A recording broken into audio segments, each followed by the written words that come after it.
السلام علیکم ورحمۃ اللہ وبرکاتہ۔ وعلیکم السلام ورحمۃ اللہ وبرکاتہ۔ عاطف صاحب کیسے ہیں؟ میں ٹھیک ہوں خیر الحمدللہ۔ خیریت ہے؟ آپ سے کچھ اہم گفتگو کرنی تھی، وہ یہ کہ تسمیت المساجد کہ مسجدوں کا نام رکھنا کیسا ہے، چونکہ نص بھی اس بارے میں آیا ہوا ہے کہ وَأَنَّ الْمَسَاجِدَ لِلَّهِ، اور اسی طرح حدیث ابن عباس بھی اس پر شاہد ہیں، تو اس بارے میں رہنمائی فرمائیں۔ شکریہ، جزاکم اللہ احسن الجزا۔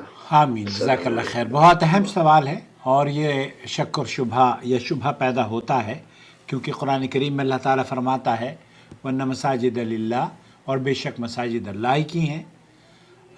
اب اس کے باوجود لوگ انہیں مسجد ابو بکر، مسجد عمر، یا مسجد العزیزیہ، یا مسجد التعاون، یا مسجد شربتلی، یا سید ابن خدیر، اس طرح کے بہت سارے نام ہیں جو کہ لوگ رکھتے ہیں۔ سب سے پہلی بات جو ہمیں ذہن نشین کرنی چاہیے وہ یہ کہ وَإِنَّ مَسَاجِدَ لِلَّهِ، سب سے پہلی بات تو یہ ہے کہ ملکیت کے لیے کوئی بھی مساجد کا نام نہیں رکھتا کہ میں اپنا نام رکھوں اور کہوں کہ جناب یہ میری ملکیت ہے۔ ملکیت نہیں ہے، یہ صرف پہچان کے لیے نام رکھے جاتے ہیں، جیسے مسجد نبوی ہے، مسجد قباء ہے، اور بہت سارے، بلکہ ایک تو مشہور، آپ کسی سے پوچھیں تو لوگوں نے مسجد جن بھی ایک رکھی ہوئی ہے۔ اب آپ اندازہ کیجئے۔ بہرحال مفتی مملکت سعودی عرب شیخ عبدالعزیز ابن باز ہیں، شیخ صالح الفوزان ہیں۔ شیخ صالح الفوزان سے کسی نے پوچھا تو انہوں نے کیا جواب دیا؟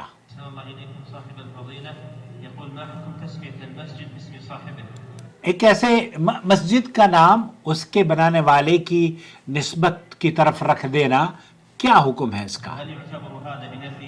یہ ریاکاری تو نہیں ہے؟ اور اس کے بارے میں وضاحت فرما دیجئے۔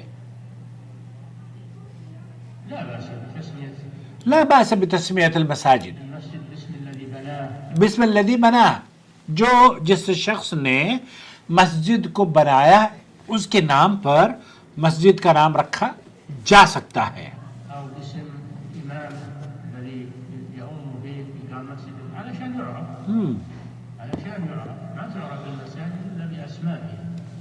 مساجد کو متعارف کرانے کے لیے کہ عید کی نماز کہاں پڑھی جائے گی، جمعے کی نماز کہاں پڑھی جائے گی، نماز جنازہ فلاں شخص کا کہاں ہوگا۔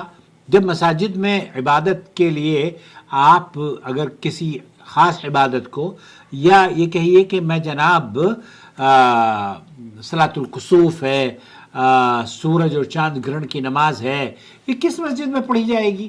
اب ہم نے کچھ نام اس کا نہیں رکھا، لوگ یہ سمجھتے ہیں کہ اس کو مسجد کا نام بس صرف اللہ ہی کے نام پر ہونی چاہیے۔ یہ بات درست نہیں ہے۔ اہل علم نے اس کے لیے یہ واضح کیا ہے، بلکہ اس کو امام بخاری رحمۃ اللہ علیہ نے تو کچھ ابواب بھی باندھے ہیں۔ بہرحال شیخ صالح الفوزان کیا فرماتے ہیں؟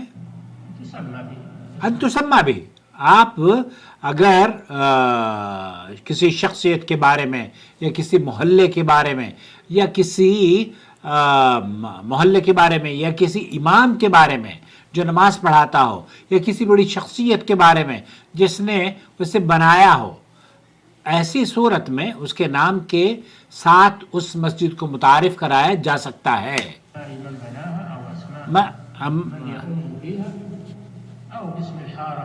اور اسم الحارہ کہ بھئی مسجد ہے، مسجد کہاں ہے؟ مسجد عزیزیہ میں ہے۔ یہاں شہروں میں مسجد عزیزیہ ہوتی ہے، مکہ مکرمہ میں بھی ہے، جدہ میں بھی ہے، ریاض میں بھی ہے، اسی طریقے سے فیصلیہ ہے، ہمارا علاقہ فیصلیہ کہلاتا ہے، تو یہ فیصلیہ اکثر شہروں میں پائی جاتی ہے، تو یہ ہمارے برابر میں مسجد المہاجرین ہے، حی الفیصلیہ۔ ادھر دوسری طرف جو محلے کی مسجد ہے اس کا نام ہے مسجد حی الفیصلیہ۔ تو اس کا مطلب یہ ہوا کہ مسجد حی الفیصلیہ محلے کے نام پر بھی مسجد رکھی جا سکتی ہے۔ امام نووی وغیرہ نے، امام ابن حجر رحمۃ اللہ علیہ نے، انہوں نے اس بات کی وضاحت کی ہے کہ مسجد رکھی جاتا ہے نام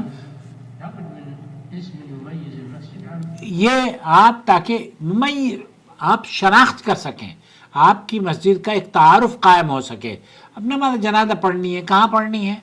مسجد عزیزیہ میں ہو رہی ہے یا مسجد شرفیہ میں ہو رہی ہے یا مہاجرین میں ہو رہی ہے یا مسجد شربتلی میں ہو رہی ہے، تو میں اپنے بچوں سے بھی، ہم لوگ عید کی نماز کہاں پڑھتے ہیں؟ مسجد شربتلی میں پڑھتے ہیں. تو مسجد شربتلی میں سب پورے جتنے بھی خاندان کے ہمارے چند گھرانے ہیں، افراد ہیں، وہ سب جمع ہو جاتے ہیں، عید کی نماز وہاں پر پڑھتے ہیں. تو اس طرح سے یہ بالکل جائز ہے. تسمیہ لا بأس بها، مساجد کا نام رکھنا، شیخ مفتی مملکت سعودی عرب یہ فرما رہے ہیں کوئی حرج نہیں ہے. امام بخاری رحمۃ اللہ علیہ نے اپنی صحیح میں ایک باب قائم کیا ہے کہ مسجد کو بنو فلاں کی مسجد کہا جا سکتا ہے، اور اس کے تحت ابن عمر رضی اللہ تعالیٰ عنہما کی حدیث ذکر کی ہے جس میں مسجد بنی زریق کا ذکر موجود ہے. حافظ ابن حجر رحمۃ اللہ علیہ اس حدیث کی شرح میں فرماتے ہیں کہ اس سے معلوم ہوتا ہے کہ مسجد کو اس کے بنانے والے یا اس میں نماز پڑھنے والوں کی طرف منسوب کرنا جائز ہے، اور یہ نسبت ملکیت کی نسبت نہیں ہوتی بلکہ صرف پہچان اور تعارف کے لیے ہوتی ہے. اسی طریقے سے امام ابن العربی رحمۃ اللہ علیہ نے بھی فرماتے ہیں کہ اگرچہ مساجد عزت اور ملکیت کے اعتبار سے اللہ تعالیٰ کی ہیں، لیکن پہچان اور تعارف کے لیے انہیں کسی شخص یا جگہ کی طرف منسوب کیا جا سکتا ہے. اور امام نووی رحمۃ اللہ علیہ بھی فرماتے ہیں فلاں کی مسجد یا بنو فلاں کی مسجد کہنا بالکل جائز ہے، کیونکہ یہ صرف پہچان کے لیے ہوتا ہے.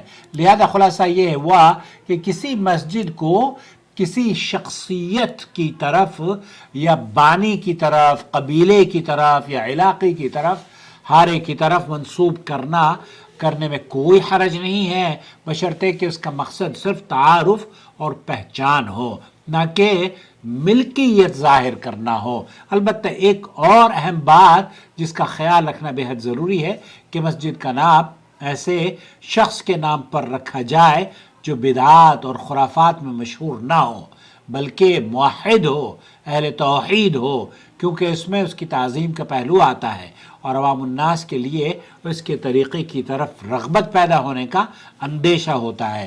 تو ایسے شخص کا نام بھی نہیں رکھنا چاہیے جو کہ زمانے میں مشہور ہو کہ جناب یہ تو فلانا. اب ہم دیکھتے ہیں بہت سارے چرس اور پتہ نہیں کون کون سے کاروبار کیا کرتے تھے، ان کا مسجد بنانا ٹھیک ہے، ان کے مسجد بنانے میں صحیح ہے، لیکن ان کے نام کی عزت اور توقیر نہیں کی جائے گی جب تک کہ وہ توبہ نہ کر لیں.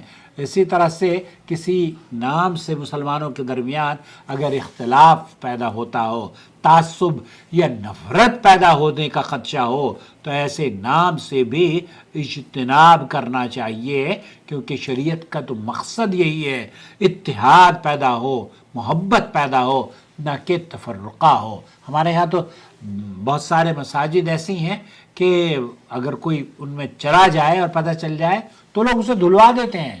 یہ تعصب کی حد ہے. اللہ تعالیٰ عقل سلیم عطا فرمائے.